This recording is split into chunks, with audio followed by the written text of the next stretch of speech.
Being an autistic person in the workplace is like if you got assigned to a pirate ship to work and it's a super leaky pirate ship.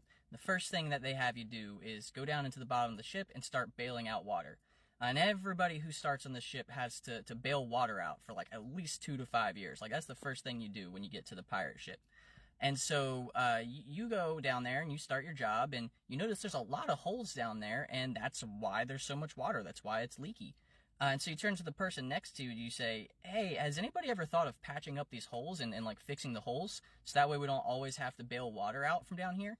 And the person next to you looks at you like you're crazy and they go, this is just the way we've always done things here. You should really just grab a bucket and help everybody out and stop trying to circumvent the system to get a promotion. And you go, okay, well, that's not what I was trying to do, but all right. And you just go along. But you know that you know how to use the sextant. You can navigate star charts, and you know a lot of really specific knots that not a whole lot of people know that you think would be super useful up in the rigging. So you go to the first mate and you tell them all of this, and you let them know that it probably would be more beneficial to patch the holes so that way everybody down there bailing out water can do another role that's more beneficial to the ship.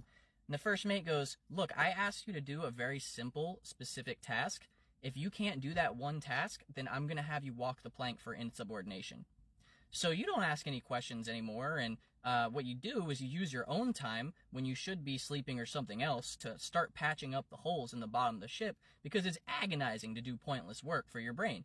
So once you start doing that, eventually the bottom of the ship dries up. Nobody has to bail out water anymore. So the first mate comes out and says, yay, thanks to all of our hard work and working together, there's no water in the bottom of the ship anymore, so we're going to have a party.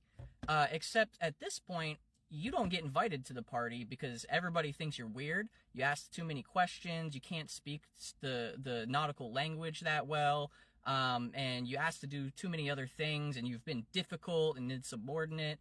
So you don't get to go to the party for bailing out all of the water and making that successful, and you don't get any credit for what you've done. And also, everybody still doesn't like you, including the management. And that is why only 15% of autistic people work. They're just severely misunderstood.